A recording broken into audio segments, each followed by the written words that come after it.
בערוץ ביוגרפיה.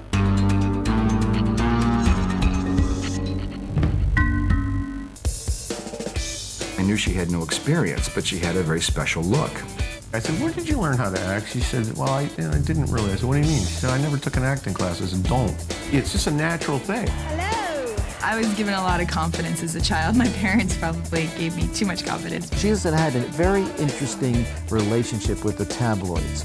She didn't want to be in the tabloids and everybody following her love life. Cameron has an undeniable sweetness about her. Well, people fell in love with her, but they fell in love with what was inherent. She has that sense of humor and kind of a sort of a courage and daring that comes across in her work. That's the real Cameron Diaz.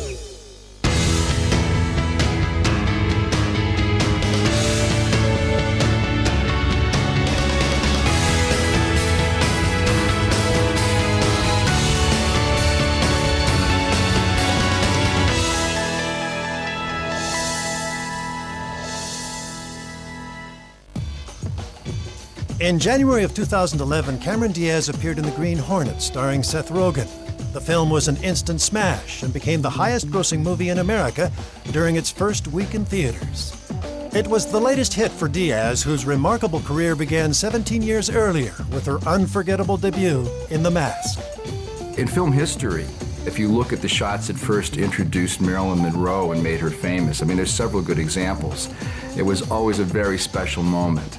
So I had the opportunity with someone that I really felt strongly was going to be a big star. I do what they tell me, and then She's got to be this character that when Jim Carrey sees her, his eyes pop out of his head and his tongue reaches the ground. I mean, this is like, you know, the greatest looking chick ever. While her supermodel good looks are undeniable, her appeal has always been more than just skin deep. Since she first made the transition from model to actress, Diaz has proven she can do it all, from action films to period dramas to over-the-top comedies. Her natural on-screen abilities and personal charisma have made her a megastar and one of the highest-paid actresses in Hollywood history. Not too bad for someone who has never taken an acting lesson in her entire life.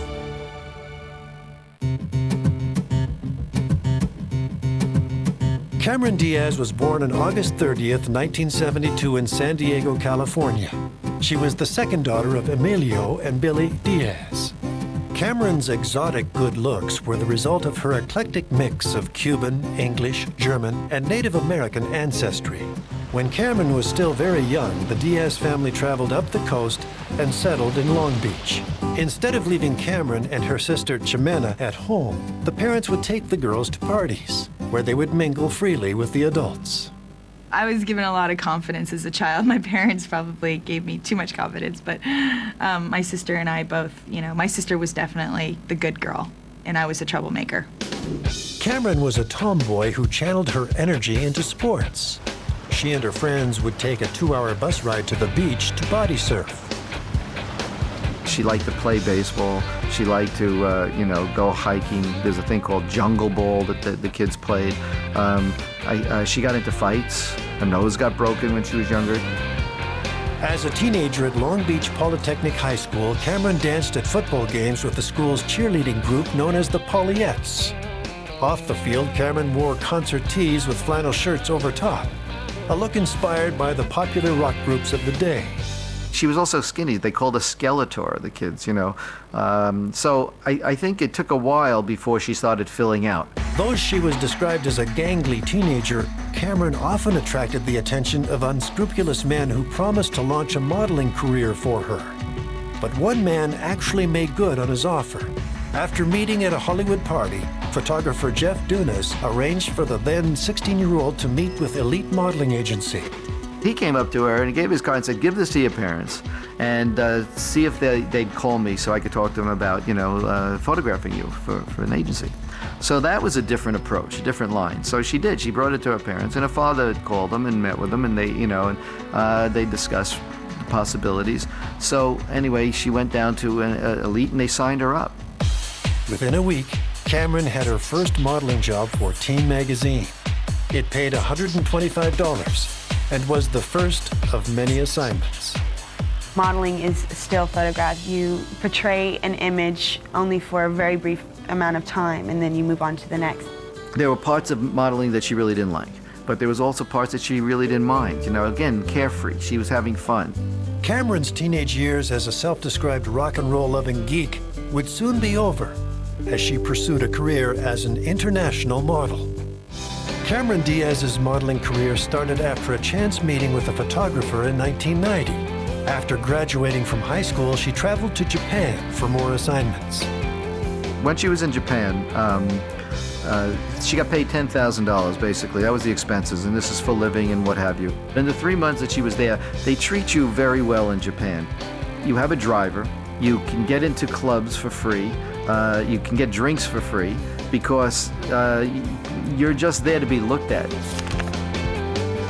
Cameron's modeling career began to flourish. She was jetting all over the world, from Australia to Mexico, Morocco to France.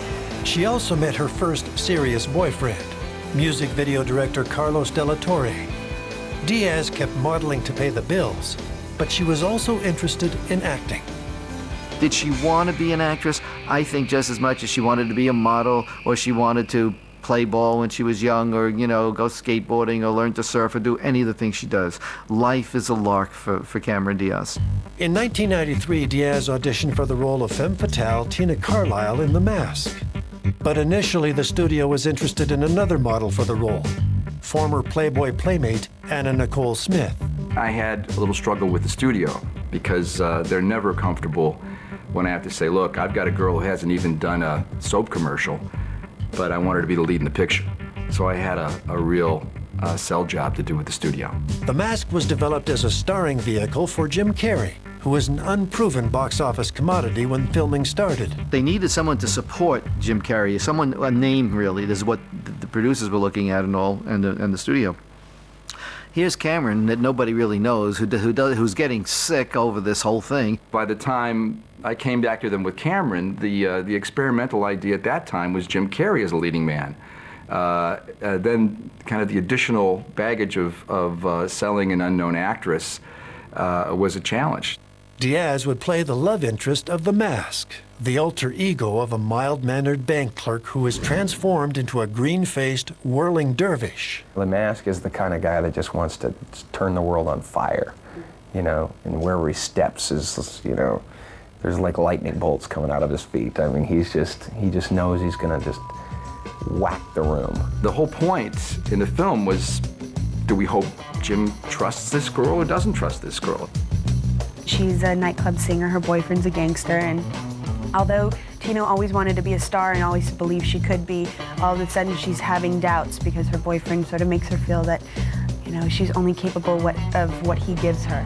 So, and not until she meets Stanley Ipkiss, Jim's straight character out of The Mask, does she realize that she does have potential and that she is a good person.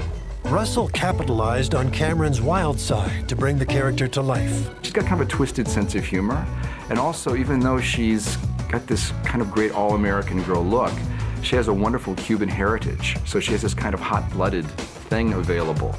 And if I found her acting a little too cautiously, you know, I'd come back to her and I'd remind her of the things she did in the audition that were wild, and she was there. She was there for it. Diaz was also there for her co-star Jim Carrey. She helped him get back in shape for a crucial scene when Carrey was down and out with the flu.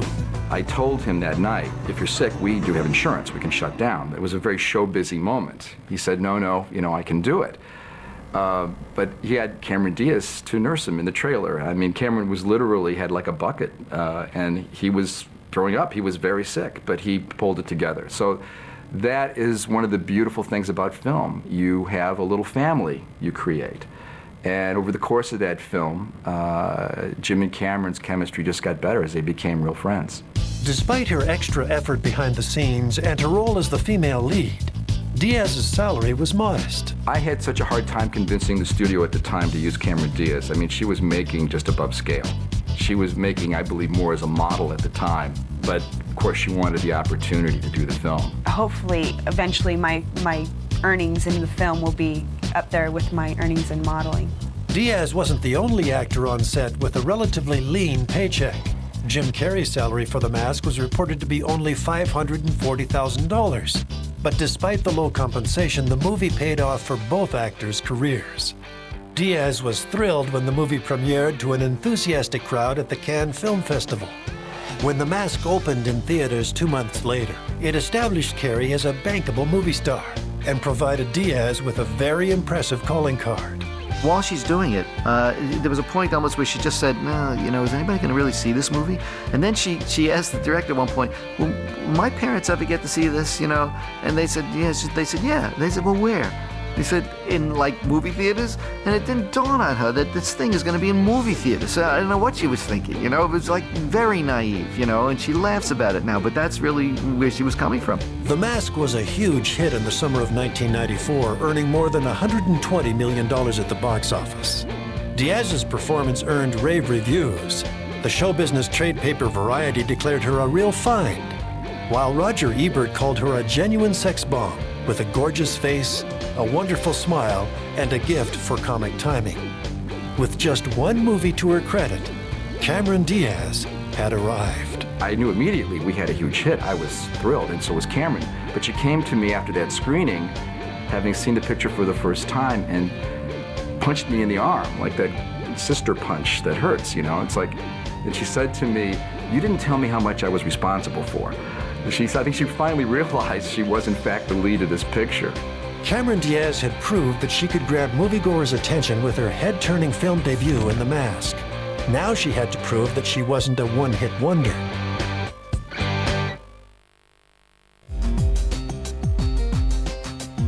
In 1994, Cameron Diaz had a smash hit with her movie debut in The Mask. Now came the difficult task of finding a suitable follow-up. She had everyone's attention in Hollywood. I know Scorsese interviewed her for Casino. She had a lot of things going on immediately. Diaz had signed on to star as Sonya Blade in Mortal Kombat, an action movie based on the popular video game. But during her martial arts training, she broke her wrist and had to drop out of the project. Diaz continued to make the rounds of Hollywood auditions, but her stunning good looks and modeling background proved to be a stumbling block with casting directors. I go into a reading and they say, oh, she's too pretty for the part. And I guess I have to learn to play down my looks. It bothers me when I know that I can play the part. Diaz decided to go the independent route. She won roles in low-budget movies, including The Last Supper with Ron Eldard and Annabeth Gish, and Feeling Minnesota with Keanu Reeves. She had broken up with music video director Carlos Del Torre after a 5-year relationship and was now seeing her other co-star from Feeling Minnesota, Vincent D'Onofrio. During the filming of Feeling Minnesota, Diaz found herself staying at the same hotel as actor Matt Dillon, who was in town shooting the comedy Beautiful Girls. They just seemed to be friendly at the time. I think it was another year before Dylan called her up and asked her out, but they hit it off, and they got very involved very fast, and she was very open about it. In 1996, Diaz played another femme fatale, this time coming between two brothers, in She's the One. It was fun for me to play her because it's nothing like who I am, and so it was nice to just sort of get in the skin of her for a little while. The movie co-starred Ed Burns, who also wrote and directed the romantic comedy. After seeing his first movie, The Brothers McMullen, Diaz was keen to work with the up-and-coming filmmaker and signed on to the project immediately. There was just a connection with the material between the two of us, and it just turned out to be something that worked out. Diaz's choice of movie roles paid off. That year, she was voted Female Star of Tomorrow by theater owners at the annual Show West convention, which highlights fresh young talent. The Show West Female Star of Tomorrow award, I think, created a lot of buzz for her, because she goes to Vegas. She gets, they get the award and whatever, and she plays craps, she enjoys, she gambles, she has fun, so she's making an appearance. It's publicity is what it is. When Diaz decided to return to a big-budget Hollywood movie, she did it with a bang. In My Best Friend's Wedding, she starred opposite the reigning queen of romantic comedy, Julia Roberts. The prospect of working with Roberts was both exciting and daunting. She's been doing this long enough. She's a seasoned actor. You admire her, so there was definitely a little bit of knee shaking happening. What she learned from Julia Roberts was that Julia Roberts is a very professional actress, and when she came on the set and they started working together, she turned into the character right away, and she was focused, and she was, you know, she knew her lines and she knew what she was doing. Diaz needn't have worried. She held her own opposite Roberts and won even more fans. In its review of the movie, Rolling Stone magazine called Diaz irresistible. Cameron's divine, really nice, sweet, and really clever actress. Cameron has an undeniable sweetness about her. I mean, she really has it's almost an otherworldly kind of thing about her, and you can't take your eyes off her face, and she's just incredibly talented and sweet. Diaz played a perky bride-to-be whose wedding is sabotaged by a jealous Julia Roberts. Though Roberts received top billing, she insisted the movie was an ensemble effort. A good deal of it was improv, but in order to do that kind of improvisation, you really have to have the good fortune of a group of people who really understand their characters and one another, because it's difficult. Once you go off the book, it's, you know, anybody's game, and it can really fail miserably. So in order to do that kind of thing effectively, you really have to have a pretty tight ship. My best friend's wedding showed that she could hold her own with Julia Roberts, that she could be the object of desire, and not only that, but that have the boyfriend choose her over Julia Roberts. During filming in Chicago, art imitated life as Diaz attended her own best friend's wedding. She got married literally smack dab in the middle of it all. I was in the wedding, so I had to be there. So the scheduling was kind of, you know, trying to get through all of this. Following the success of My Best Friend's Wedding, Cameron Diaz signed on for another romantic comedy, A Life Less Ordinary.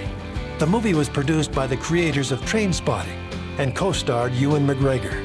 There was a lot of anticipation. Ewan McGregor, she wanted to do the movie. She thought it was a good script. Everything looked terrific, and the movie just died. You know, it didn't do well at all, and it was critically killed by just about everybody. Cameron had little time to worry about the failure of A Life Less Ordinary. Her next movie was the smash gross-out comedy, There's Something About Mary. There's just something unbelievably likable about her. You know, it's I guess, presence. She's a kind-hearted woman. She's very nice, very real. She's kind of perfect. I think people gather that when they see her on the screen. She's the real deal. The raunchy comedy would push the boundaries of good taste, but firmly established Diaz as an A-list actress. In 1997, My Best Friend's Wedding was Cameron Diaz's first big commercial hit since The Mask. She was then asked to audition for the title role in a comedy called There's Something About Mary. The script was written by Peter and Bobby Farrelly, the creators of the Jim Carrey smash hit Dumb and Dumber. We heard great things about her from Jim Carrey, and it took a few meetings for us to talk her into it. It's because during the first meeting I kind of messed up. I said, Cameron, if you do this movie, you're going to be the biggest comedic female star out there. And she was like, oof, I don't want to be that. Diaz couldn't resist the script, branded with the Farrellys' trademark bizarre humor and unconventional characters. When I read scripts like Mary, it's shocking to me. It surprises me.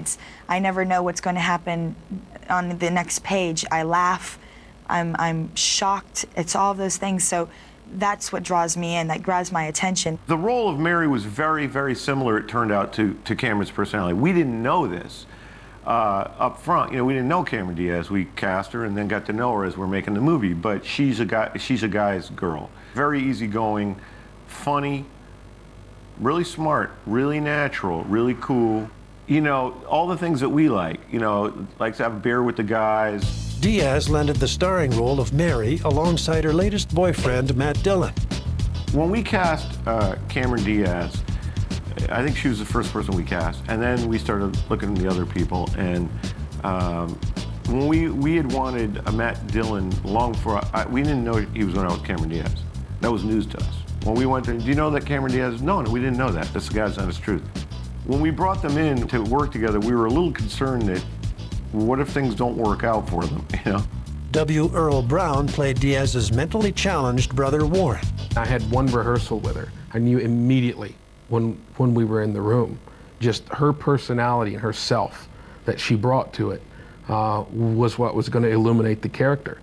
When we did Mary, everybody has their assistant and everybody. She had nobody that worked for her. I remember they were Christmas shopping, and like other people were sending their assistants out to get their Christmas gifts, and she was doing it. I remember asking her on Charlie's Angels, I was laughing, I said, well, do you have an assistant now? I don't remember if she did or not. I didn't see anyone. There wasn't anybody there in her trailer. But I'm sure her life has changed considerably since those times of, going to the mall to do her own Christmas shopping. The movie was full of raunchy humor, including a famous hair gel scene that went down in pop culture history. That was the one thing she was afraid of. She said specifically, I'll do everything in this movie, but I'm very afraid of that. And luckily, the first time she saw it, it went through the roof. We did a test screening that was tremendous, and she walked out and said, let's do it. I think the really brave thing that she did for doing that, because her career was kind of at the point of breaking out. There was all the buzz.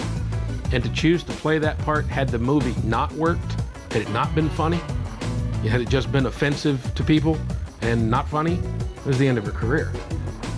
You're never going to get over the scene, that scene with the hair and the hair gel. There's something about Mary scored big with audiences in 1998, spending 11 straight weeks in the box office top 5. I wasn't at all surprised by her success after that. I mean, she nailed Mary. I mean, nailed it. And she was doing it in 2-3 takes. We were flying along.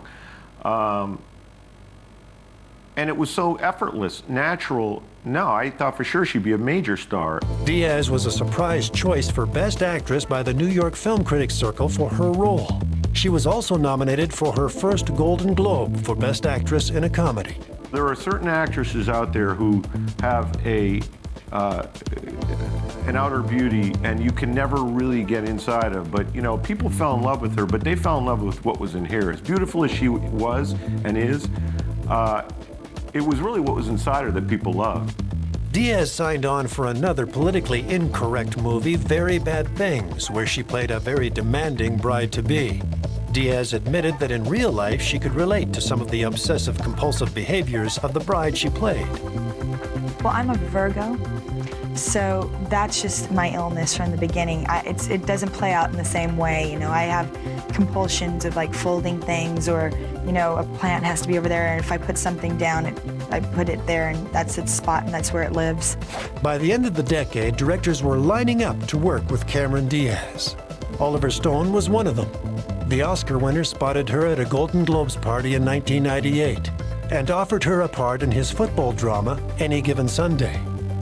Diaz accepted and was right in her element, playing an ambitious NFL franchise owner opposite Al Pacino. As a kid growing up in Long Beach, she watched football every weekend with her father, Emilio. It just never really worked for me, that particular movie. No fault of hers. I think she did fine, and I know Al Pacino liked her performance and liked working with her. I have never read or heard of anybody who has not liked working with Cameron Diaz. There's something about her, really, just like Mary. Another strong performance followed in Being John Malkovich, where she played the unhappy wife of a puppeteer who spends time inside the mind of the famous actor. The choice to do Being John Malkovich was very Cameron, and that is, she wanted to prove, I'm not just a pretty face, I can do it all. And, I obviously went far the other way to show that. She played this part as a frumpy, unattractive young lady, in the movie, and so she played it a complete 180 from There's Something About Mary, where everyone is looking at Mary because there's something about her. There's nothing about her in Being John Malkovich that makes you feel, that your eyes are going to pop out of your head and your tongue is going to hit the floor as you did in The Mask. The role showed audiences a very different side of Diaz. Her character wore no makeup, and her trademark blonde shoulder-length hair was replaced with a mess of brown frizz. W. Earl Brown was again her co-star and was blown away by her new look. I went in the makeup trailer and they were doing something with her lips so she couldn't talk. And I sit down right next to her.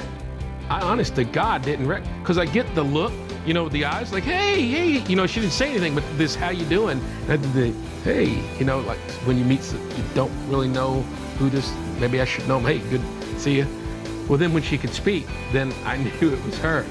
So, but I sat there for probably a minute, right next to her, elbow to elbow. not even realizing. It showed a range, and I think that's very significant because the movie was as critically acclaimed as anything she has ever done. Critics were impressed by the transformation, and for the second year in a row, Diaz was nominated for a Golden Globe. She had said something like, well, there are only 14 scripts and 14 stories in this town, and being John Malkovich is the 15th. You know, it's an original, but she did very well with it. Diaz's date for that year's Golden Globes was actor and musician Jared Leto. They began dating in 1999 after Cameron split from Matt Dillon. With a new boyfriend and a handful of successful films and strong reviews, Cameron began the new millennium in high spirits. Cameron Diaz rang in the year 2000 with a lot to look forward to. She was up for a Golden Globe for Best Supporting Actress in Being John Malkovich, and had landed a coveted role in Charlie's Angels, co-starring Lucy Liu and Drew Barrymore. She showed that she could play romantic comedy. She showed that she can be a sex bombshell, and she showed that she can do some serious drama. And and then she gets, to hang out with Drew Barrymore and Lucy Liu, and they do Charlie's Angels. The movie version of the 70s TV series was another box office smash, and earned the trio an MTV Movie Award for Best On-Screen Team. Charlie's Angels also attracted a legion of young female fans. People come up to me and say, my daughter looks up to you and you're her hero. That's really the first time that I've had that sort of response where I heard that. The film also scored big with male audiences who were intrigued by an action movie in which women were the heroes. Obviously, for men, they like to look at her. She's sexy, she's attractive, she's got a great smile, she's playful. For women, though, I think it's a little bit different. I think that her sense of humor, her take, her attitude about things, the sort of glint in her eye, the gleefulness. Hey, I'm here. Look at this, Charlie's Angel. Isn't this great? Look at this. Look at these crazy parts that I'm being put into, and I can have fun with it. Cameron's next feature also scored big with young moviegoers. In 2001, she lent her voice to Princess Fiona in the Oscar-winning animated feature Shrek. By day, her character was a beautiful princess, but by night, a curse transformed her into an ogre. I love the message that it sends out, that you can't judge people for the way that they look. Some days we feel like the princess, and some days, most of the time, we feel like an ogre, and on occasion we feel like a princess. And the Princess Fiona learns that, as she goes, that she can accept herself for who she is. The movie was based on the offbeat children's book by William Steiger. It poked fun at classic fairy tales like Snow White and Cinderella. Chris Farley had recorded some dialogue for the title character, but after his death in 1997, he was replaced by Mike Myers. The cast also featured Eddie Murphy as Donkey and John Lithgow as the evil Lord Farquaad. I mean, the writers did a great job, and the animators did a great job, and because Eddie, Cameron, and John and I were never in the same room, it's almost impossible to improvise that much. Diaz pocketed $3 million for her work. Not bad considering her voiceover sessions required no wardrobe or makeup. Her next role proved much more challenging. She played Tom Cruise's obsessive lover in the psychological drama Vanilla Sky. For her role, Diaz landed another Golden Globe nomination, her third in just 4 years. By 2002, Diaz had racked up an impressive list of box office hits after only an 8-year career as an actress. Her movies, The Mask, My Best Friend's Wedding, There's Something About Mary, and Charlie's Angels all surpassed the $100 million mark at the box office. So it was no surprise that Diaz was demanding bigger and bigger paychecks. And you get what you can. You're not asking for it, your agent's asking for it, and they're going to stretch the limits and to see what they can get. In 2002, she was paid $15 million to star in The Sweetest Thing. Diaz and co-stars Christina Applegate and Selma Blair starred as 3 friends looking for love in San Francisco. In this movie, we get to have a real good time with just sort of putting it out there and saying, yeah, these are girls. This is what girls do when girls are with girls, and this is how they talk, and this is what it is. If I could work with her every day of my life, I would pay someone just to work with her. The movie featured a number of racy scenes, which played into Diaz's love of irreverent humor. Having the support of my girls, Cameron and Christina, you can come in and do the raunchiest things and it doesn't even seem like a big deal until your mom sees it, and then you wonder, what was I thinking that day? Thomas Jane played Diaz's love interest in the movie. She's really difficult, you know. She's moody and surly and late, and you know, won't come out of her trailer, insists on retakes, you know, and I think that was a great kiss. What do you mean, let's do it again? That kiss was perfect. You want another one? What? Is anyone alone in the fact that I think that was a great take and Cameron here wants another kissing take? You know, arguments like that all the time. While The Sweetest Thing proved to be a disappointment at the box office, it didn't diminish her star power. Diaz's asking price was still going up, and director Martin Scorsese was knocking on her door. In 2002, Cameron Diaz's smiling face was on the cover of virtually every celebrity magazine. But the blonde beauty was always looking for a challenge. She beat out the likes of Heather Graham and Christina Ricci for a role as a pickpocket in Gangs of New York. The movie featured an all-star cast including Leonardo DiCaprio, Daniel Day-Lewis, and Liam Neeson. Diaz traveled to Italy to shoot the gangster epic under the direction of Martin Scorsese. I just wanted to have the opportunity to be in the room with him. But, you know, I was fortunate enough to get to go to Rome for 6 months. Then Martin Scorsese wants her for Gangs of New York, but he didn't know he wanted her until she auditioned. A lot of people auditioned for that film. And what happened is that Leonardo DiCaprio, his eyes lit up when he saw her because he knew her. But there was something about her that he really enjoyed seeing around. And Scorsese saw the interaction. And he said he hired Cameron because of the way Leo reacted to her. Her role as immigrant Jenny Everdeen required Diaz to speak with an Irish accent. We didn't do like a full Irish accent. We kind of washed it out a little bit, having our characters be from here and just sort of all the different influences of different accents in the 5 points. So we kind of washed it out and had it just as a little undertone. But it was fun. I loved doing it.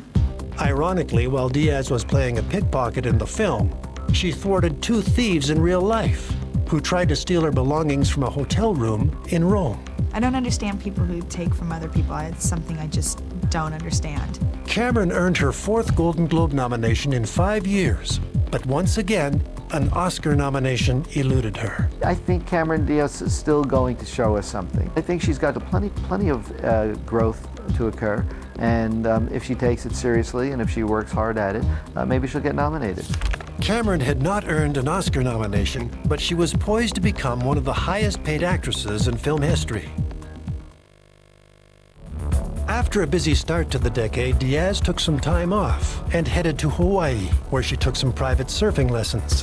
What was supposed to be a relaxing vacation turned serious after the actress broke her nose. It was the 4th time she had broken it.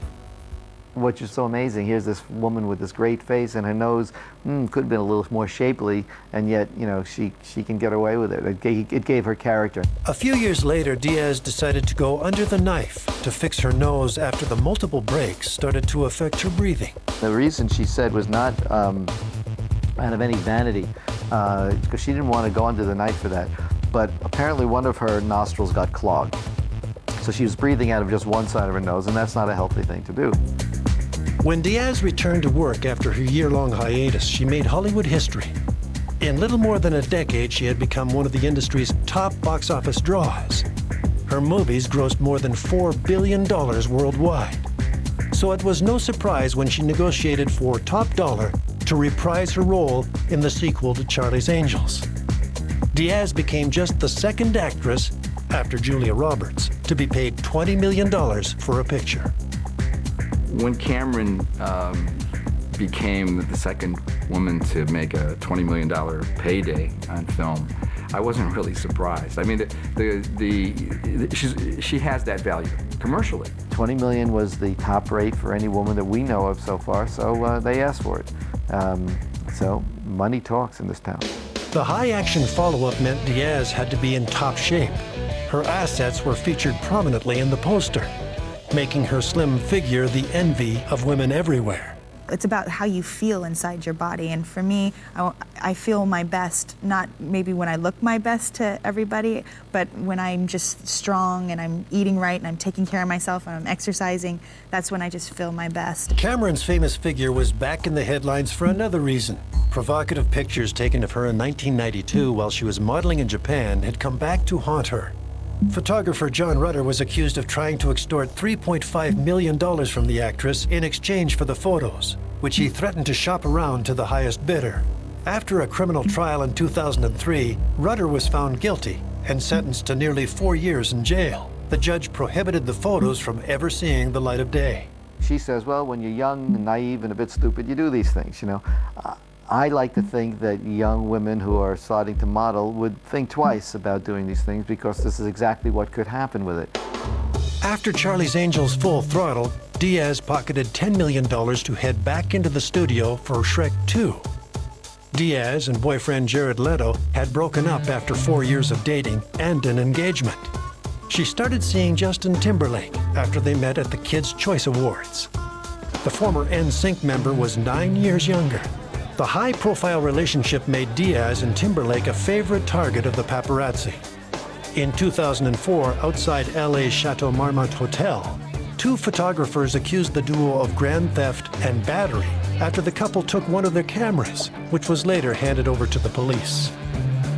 In September 2006, Diaz had another run-in with the tabloid media and filed a police report with the LAPD, accusing a photographer of assault and alleging that he drove his car directly at her.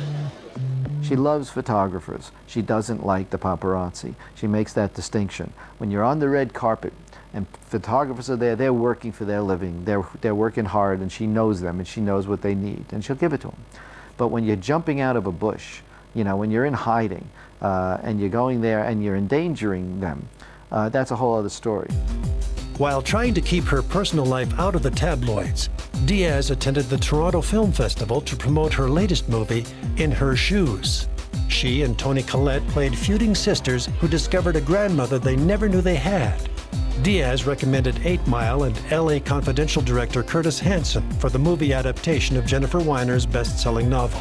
When I read it with her in mind, and immediately thought, who better to play this character who's allowed to cruise by on the basis of what she looks like and on the basis of the way men react to her. And the fact that Cameron wanted so badly to play it gave me confidence that she very much wanted to play the dark side of that same thing. Just days before the movie premiered at the Toronto Film Festival, Diaz took part in a celebrity benefit for the victims of Hurricane Katrina. Our community got together and, you know, did what we do. We put our faces out there to help bring money in. And among, you know, there's other things that we all are doing separately to try to help with this. And I think that it's really important that we all keep up with, you know, what the future will ask of us, because I know that there's going to be a lot that we still need to do. While Diaz was vocal in her support for the Hurricane Relief Fund, she was also active in supporting many environmental causes.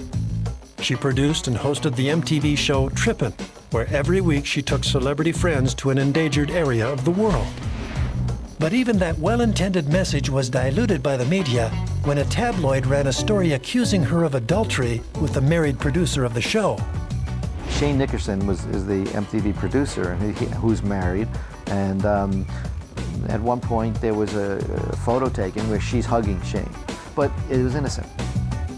So when it came out and they started saying that she's having an affair and with him and blah, blah, blah, well, it's hurting her relationship with Justin because it's not true, and it's hurting Shane Nickerson's relationship with his own wife and family. Diaz and Nickerson denied the claims and sued the magazine for libel and slander after it published an article with the headline, "Cameron Caught Cheating." I guess it upset them enough to say enough is enough. I'm not going to take this. I'm not going to let them scandalize us when it's not true. It gets out there. All these families get affected. We know it's an innocent hug, and for them to do this, I think they better be put in their place. And so she did. She successfully put them in their place. So she has had a very interesting relationship with the tabloids. Diaz also made a surprise appearance at Stanford University, where she guest lectured on environmentally friendly design. With all her causes, Cameron still found time for her day job. In December 2006, she joined Jude Law for the romantic comedy The Holiday. For me, the best holidays are just when I can get away with a group of friends, you know, or with my family and just be with the people that I love. We get our whole family together and spend a week and hang out, and those are always my favorite holidays. Playing a career woman who swaps houses with Kate Winslet, Cameron shot most of the movie in and around London. I don't quite know what Cameron made of England. I mean, she'd been here before, obviously. I don't think she was. I seem to remember her hightailing it for the plane to get back to the surf and the sun and her life in California. Back in Los Angeles, Diaz was again in the media spotlight after she announced her breakup with Justin Timberlake. What's become of her now is sort of sad to me because I know specifically that she did not want this to happen. She didn't want to be in the tabloids and everybody following her love life. Despite her best intentions, one high-profile project placed Diaz and Timberlake in front of the press once again. In 2007, Cameron returned to the Shrek franchise to provide the voice of Princess Fiona in both Shrek the Third and the holiday special Shrek the Halls. For the series' third installment, Timberlake was also attached, lending his voice to a character. During the film's United Kingdom premiere, the one-time couple appeared at ease with all the media attention. In this one, you've got your ex on the cast list. How difficult does that make things? He's right there. There's no blows being thrown, is there? It's only difficult when people ask about it, because then you go, why are they asking about it? Outside of acting, Diaz continued her work as a dedicated environmentalist, taking part in Al Gore's Live Earth concert series to raise awareness of climate change. Hello. The smartest choice that we all can ever make is to answer the call and save ourselves. She teamed up again with Gore to promote Current TV's 60 Seconds to Save the Earth, a contest giving viewers a chance to create a PSA about fighting climate change. Unfortunately, she also garnered some negative publicity for a politically insensitive fashion blunder. While visiting Machu Picchu in Peru, Diaz was photographed carrying a handbag decorated with the Mao Zedong phrase, "Serve the people," written in Chinese. Some locals took offense as the Maoist Shining Path insurgency of the 1980s and early 90s left nearly 70,000 Peruvians dead. Diaz quickly apologized, but much worse news was coming her way. In 2008, her 58-year-old father, Emilio Diaz, died unexpectedly from pneumonia. While it was a difficult time for Cameron personally, on screen things continued to go her way. She starred alongside Ashton Kutcher in the successful romantic comedy What Happens in Vegas, and Forbes magazine named her the highest-paid actress in Hollywood, reporting Diaz earned an astonishing $50 million in 2007. In 2009, Diaz starred in the tearjerker My Sister's Keeper, playing the mother of a child with leukemia.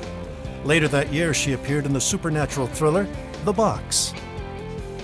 No stranger to high-profile romances, Diaz began another relationship perfect for the tabloids when she dated New York Yankee slugger Alex Rodriguez. In 2010, Diaz returned to the kingdom of Far, Far Away in Shrek Forever After and appeared alongside Tom Cruise in the action comedy Night and Day. She's just such a great actress, particularly in a movie like this. It was, when you're dealing with this kind of comedy, you need someone who's just right there. Her busy schedule continued in 2011, starring in The Green Hornet and working with former boyfriend Justin Timberlake in Bad Teacher. She also signed on to co-star with Oscar winner Colin Firth in the Coen brothers' remake of the caper film Gambit. With no formal training to speak of, Cameron Diaz made the transition from model to superstar actress look easy. From the very moment she burst onto the scene, it was obvious she was more than just another pretty face. Cameron Diaz can do it all. Her career will continue for many, many more years because it's not about her looks. It's not about that. It really isn't. Again, I emphasize to people, there's a million beautiful girls out there and they couldn't do Mary. Seems like she's figured out a way to be happy, to be carefree and loose, to do good projects. She has that sense of humor and kind of a sort of a courage and daring that comes across in her work. That's the real Cameron Diaz. I believe what you put out in the universe comes back, so if I put something out, I want to make sure it goes to the right place, so I always knock on wood.